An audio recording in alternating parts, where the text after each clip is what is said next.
সূর্যাস্তের সঙ্গে সঙ্গে ইফতার করা রাসূলুল্লাহ সাল্লাল্লাহু আলাইহি আচরিত এবং নির্দেশিত সুন্নাহ। এর ভিতরে আরেকটা বিষয় গুরুত্বপূর্ণ, সেটা হলো আমরা যেন আমাদের মনের আবেগ অনুযায়ী, মনের ভালো লাগা অনুযায়ী আল্লাহর ইবাদত না করি।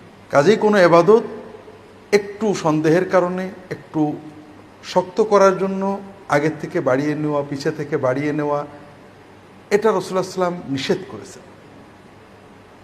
এজন্য সূর্য অস্ত গিয়েছে, এরপরও একটু রোজা পোক্তা হোক, মজবুত হোক, আরও 10 মিনিট দেরি করি, এই চিন্তা যেন আমাদের ভিতরে না আসে। আমি আল্লাহর হুকুম পালন করব তার নির্দেশ অনুসারে। আমরা কখনোই আল্লাহ তাআলার ইবাদত তার মহত্ব মর্যাদা অনুসারে করতে পারব।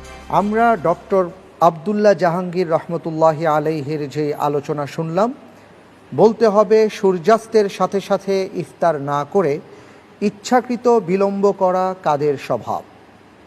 ক, ইয়াহুদীদের, খ, খ্রিস্টানদের, গ, মক্কার মুশরিকদের, ঘ, ইয়াহুদি এবং খ্রিস্টানদের।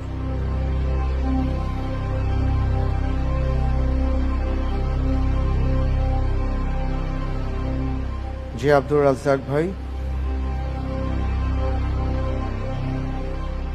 ঘ। জি ঘ। ঘ, ইয়াহুদি ও খ্রিস্টানদের। জি। লক করে দেয়া হোক ঘ, ইয়াহুদি ও খ্রিস্টানদের। আব্দুর রাজ্জাক ভাই, আপনি যে উত্তরটি দিয়েছেন ইয়াহুদি ও খ্রিস্টানদের, আমি দেখতে পাচ্ছি আপনার উত্তরটি সঠিক হয়েছে। আলহামদুলিল্লাহ।